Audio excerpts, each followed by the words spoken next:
자, 오늘은 시편 35편 19절부터 28절의 본문으로 억울함에서 찬양으로 라는 제목으로 하나님 말씀 증거하겠습니다. 오늘 우리가 함께 살펴볼 시편 35편의 지금 본문은 마지막 부분입니다. 본문의 시작은 다윗의 억울한 절기로 시작해서 그 억울한 절기를 마침내 하나님에 의해서 회복될 것을 믿음으로 고백하면서 찬양하며 마칩니다. 어떻게 그 억울함이 찬양으로 바뀔 수 있는지, 그리고 어떤 세력이 다윗을 공격하는지 그 이유, 원인을 좀 살펴보고자 해요. 세 가지로 살펴볼 텐데요. 첫 번째는 세상은 언제나 하나님의 사람, 하나님의 생명을 나타내는 그 사람을 공격합니다. 그 어떻게 공격하는가, 그 본질은 어떤 모습인가, 이걸 살펴볼 것이고, 그럼 우리는 이 억울함에 대해서 어떻게 반응해야 되는가, 하나님의 나라, 하나님의 법적으로 나아가야 되죠. 여기서 우리의 억울함을 풀 수 있는 참된 장소를 발견하게 됩니다. 마지막으로 이제 우리가 문제는 해결되지 않았지만 하나님이 주시는 응답에 의해서 우리는 확신을 갖게 됩니다. 우리 찬양하게 되죠. 그것이 세 번째 파트입니다. 하나씩 살펴보겠습니다. 첫 번째입니다. 다윗은 먼저 자신을 공격하는 원수들의 본질이 무엇인지 하나님 앞에 폭로해요. 다윗은 자신이 얼마나 억울한 공격을 받고 있는지 하나님께 그대로 아뢰는데요. 19절부터 21절에 보게 되면 이 원수들의 세 가지 공격의 특징이 나옵니다. 19절, 부당한 나의 원수된 자가 나로 말미암아 기뻐하지 못하게 하시며 까닭 없이 나를 미워하는 자들. 자, 무엇이? 까닭 없이, 부당하게 서로 눈짓하지 못하게 하셔서. 20절, 무릇 그들은 평화를 말하지 아니하고 오히려 평안히 땅에 사는 자들 거짓말로 모략하며. 두 번째 특징이 거짓말로 모략하는 거야. 세 번째 특징이 21절에 나오는데, 또 그들이 나를 향하여 입을 크게 벌리고 하하 우리가 목격하였다 하나이다, 조롱하는 거죠. 이것은 단순히 인간의 마음의 미움, 또 다윗을 오해해가지고 나타나는 것이 아니고, 지금 까닭 없이 거짓말로 조롱하는 것, 이것은 하나님의 관점을 보게 될 때 이 타락한 세상의 체계 안에서 어둠의 세력들이 하나님의 생명을 포용하는, 주님의 뜻대로 살아가는 자들을 향해 나타나는 공격이에요. 그래서 다윗이 왕이 되기를 반대하기 때문에 이 사탄의 세력이 다윗을 가만두지 않은 것입니다. 사울 왕이 그를 공격했고, 또 그 외에 틈틈이 다윗을 무너뜨리는 여러 가지 세력들이 등장하거든요.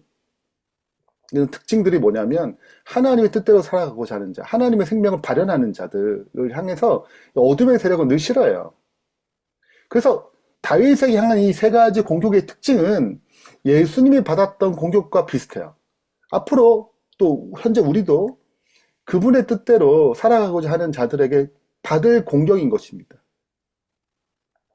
제일 첫 번째, 까닭 없는 미움인데, 까닭 없이 나를 미워한다는 이 시편 35편 19절의 말씀을 그대로 사용해요. 요한복음 15장 25절에. 예수님이 그대로 이것을 인용하면서 그것이 성취되었다 얘기합니다. 종교자 지도자들이 예수를 자꾸 미워하니까 기록된 바 그들이 이유 없이 나를 미워한다는 말을 응하게 하려 함이라 하고 시편 35편 19절을 그대로 인용합니다. 그러니까 세상은 본능적으로, 본성적으로 빛이신 그리스도를 미워해요. 어둠이 빛을 좋아하지 않습니다. 그 빛을 받아가지고 살아가는 자들, 그 빛을 반사하는 자들, 그 빛대로 살아가고자 하는 자들을 미워해요. 두 번째는 이제 거짓된 모략인데, 사탄은 요한복음 8장 44절에 거짓의 아비예요.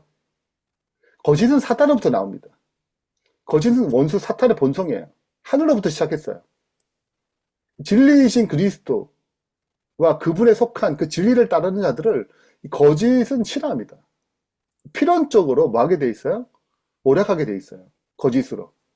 이어서 악의적인 조롱이 있어요. 예수님께 십자가상에서 조롱당하셨죠. 이 모습과 정확히 일치합니다. 하나님의 사람들이 실패하고 넘어지는 것을 기뻐하는 이 어둠의 세력의 잔인한 기쁨이에요. 우리가 이렇게 하나님 뜻대로 살아갈 때, 하나님 빛대로 살아가게 될 때, 이런 공격들이, 사탄의 어둠의 세력들 공격이 있어요. 이 영적 대쟁투란 말이죠. 마지막 때도 이 싸움이 예고되어 있습니다. 치열한 싸움이 예고돼 있어요. 핍박이 예고돼 있어요. 그럼 우리가 어떻게 해야 되는가? 이 공격이 올 때 우리는 어떻게 해야 되는가? 하나님의 법정에 우리의 이 억울함, 이 문제를 호소하는 거죠. 다윗은 자신의 힘으로 이걸 맞서 싸우고 인간의 방법으로 처리하고자 하지 않았어요. 모든 사건을 더 높은 법정, 참된 법정, 무엇이 진짜고 거짓인지 정확하게 구별할 그 법정 앞에 가져갑니다. 그분의 심판과 그분의 구원을 간구해요. 우리가 억울할 때 가야 할 유일한 장소는 하나님의 법정입니다. 여기 세 가지 간청이 나오는데 22절 여호와여 주께서 이를 보셨사오니 보셨어요. 이거 아시잖아요. 잠잠하지 말라고 부탁드리는 것입니다. 간구하는 것입니다. 주여 나를 멀리하지 마소서 나의 하나님이여 나의 주여 떨치고 깨셔서 두 번째 뭐냐면 나의 공판 나를 전파해 달라는 거야. 나의 송사 변호해 달라는 것입니다. 나의 의로움을 증명해 달라고 얘기해요. 24절 여호와여 나의 하나님이여 주의 공의대로 나를 판단하사 그들이 나로 말미암아 기뻐하지 않게 하소서. 그분이 판단하면 내가 잘못하지 않았음을 알 것이다. 자신의 의로움을 드러낼 것이다 라고 간구하는 것입니다. 세 번째는 26절에 나의 재난을 기뻐하는 자들과 함께 부끄러워 낭패를 당하게 해달라는 거야. 수치와 욕을 당하게 해달라는 것입니다. 왜냐하면 그분의 공의가 드러나야 되거든요. 하나님의 사람이 욕을 먹고 있어요. 그 욕을 먹는 것은 누구랑 똑같이 하나님이 욕하는 거 똑같거든요. 하나님이 이 더 높은 의미에서 개인의 어떤 문제를 뛰어넘어서 하나님의 나라의 공의, 하나님의 공의를 드러내라는 것입니다. 정리하자면 보시고 침묵하지 말라고 얘기해요. 다윗의 가장 큰 두려움은 원수의 공격이 아니고 하나님의 침묵이에요. 그분은 모든 진실을 알고 계시거든요. 그러니까 이제 개입해 달라고 부르시는 것입니다. 주님 개입해 해주세요. 두 번째는 판단해 달라는 거예요. 올바른 판단. 이 훼손된 명예가 오직 하나님이 알 거 아니에요. 나의 무지한 의로움을, 이 억울함을. 그래서 주님 이 문제를 벗게 해달라고 하나님 옳게 한다면 이 모든 것들이 회복될 수 있음을 믿는 것입니다. 그리고 원수들을 부끄럽게 해달라고 간구합니다. 이거는 개인의 복수심, 어떤 걸 뛰어넘어서 하나님의 공의가 실현되고 하나님의 의로움이 드러내길 바라요. 하나님의 사람이, 하나님의 백성이 지금 억울함을 당하는 거잖아요. 그것은 다른 말로 하나님이 불의함을 드러내는 것과 비슷하거든요. 이제는 진실을 드러내려고 얘기하는 것입니다. 거룩한 갈망이에요. 진리가 승리할 것에 대한, 하나님이 승리하실 것에 대한 갈망입니다. 이제 기도의 마지막 부분에서 이제 마지막 호소는 확신에 찬 찬양으로 바뀌어요. 27절 나의 의를 즐거워하는 자들이 각 기꺼이 그러니까 다윗 혼자 믿는 게 아니에요. 다윗의 그 의로우심을 기뻐하는 자들이 있어요. 하나님의 참된 백성들이 같이 이 일을 기뻐하는 것입니다. 노래 부르고 즐거워하게 하시면 개인의 간증이 교회 공동체 전체 하나님의 뜻을 따르는 전체의 기쁨이 됐어요.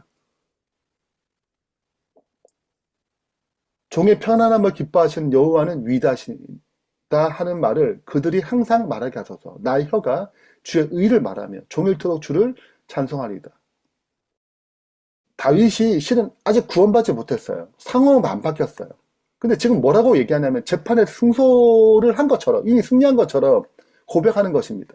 뭐가 온 거예요? 이 억울함을 하나님께 아뢰는 가운데 하나님께 모든 걸 맡기는 가운데 확신이 들어왔어요. 무슨 확신? 하나님이 나에게 의로움을 드러내시고 승소하실 것을 마음에 확신이 줬습니다. 그러니까 찬양이 와요. 아직 응답받지 않았지만 이미 응답받은 것입니다. 실현되지 않았지만 이미 하나님께 이루실 것을 확신이 왔어요. 그러니까 믿음의 고백을 하는 것입니다. 찬양을 고백하는 거예요. 다윗의 진실한 이 기도는 그의 시선이 이제 바뀌는 것입니다. 하나님의 확신을 붙잡고 이미 받은 줄 알고 억울함이 주님의 의로움으로 그의 분노와 탄식에서 찬양과 감사로 바뀌어 놓았습니다. 우리는 좀 더 나아가서 다윗이 가졌던 그 소망보다 더 큰 확신이 우리에게 있어요. 그것이 복음이에요. 우리를 위해서 가장 억울한 판결을 받으시고 십자가를 죽으시고 부활하셨어요. 그리고 마침내 그분을 믿는 모든 사람에게는 의롭다 하십니다. 옳다 하셔요. 그걸 믿는 모든 우리는 의롭다함을 받았습니다. 최종 판결을 받았어요. 세상 우리를 어떻게 판단하든 뭐라 하든 우리는 그분 안에서 그분의 자녀고 그분의 생명을 가졌고 칭의 의롭다함을 받았습니다. 영화롭게 될 거예요. 결론 맺겠습니다. 우리 세 가지를 기억해야 될 텐데, 우리가 그리스도에 속했기 때문에, 그분의 뜻을 따르기 때문에 영적 싸움이 임합니다. 뜻하지 않은 억울한 공격을 당해요. 이것은 단순히 인간 문제가 아니고 이 영적 싸움임을 기억해야 합니다. 두 번째는 누구에게 가져가야 돼? 의로우신 재판장이신 하나님께 온전히 맡겨야 합니다. 이 사건은 내가 해결할 수 있는 것이 아니고 주님의 도우심이 필요해요. 주님께서 증명하실 거예요. 주님께 기도해야 되는 거죠. 마지막으로 우리가 이 터져 나오는 이 찬양은 믿음의 눈으로, 믿음으로 고백하는 것입니다. 우리의 억울함이 마침내 하나님의 위대하심으로 영광스럽게 찬양의 재료가 될 거예요. 여러분, 우리 삶 가운데 어렵고 고난이 있잖아요? 그건 위대한 간증이 되고 위대한 찬양이 돼요. 그래서 우리는 경험으로 그분의 선하심을 맛보아 알아서 찬양의 재료가 되는 것입니다. 우리가 이러한 진리 위에 서게 될 때 우리의 여러 가지 억울함이 있더라 하더라도 장차 부를 찬양을 미리 맛보고 오늘을 살아갈 수 있어요. 오늘 그러한 축복이, 그러한 믿음의 확신이 이르기를 간절히 바라면서 말씀 마치겠습니다.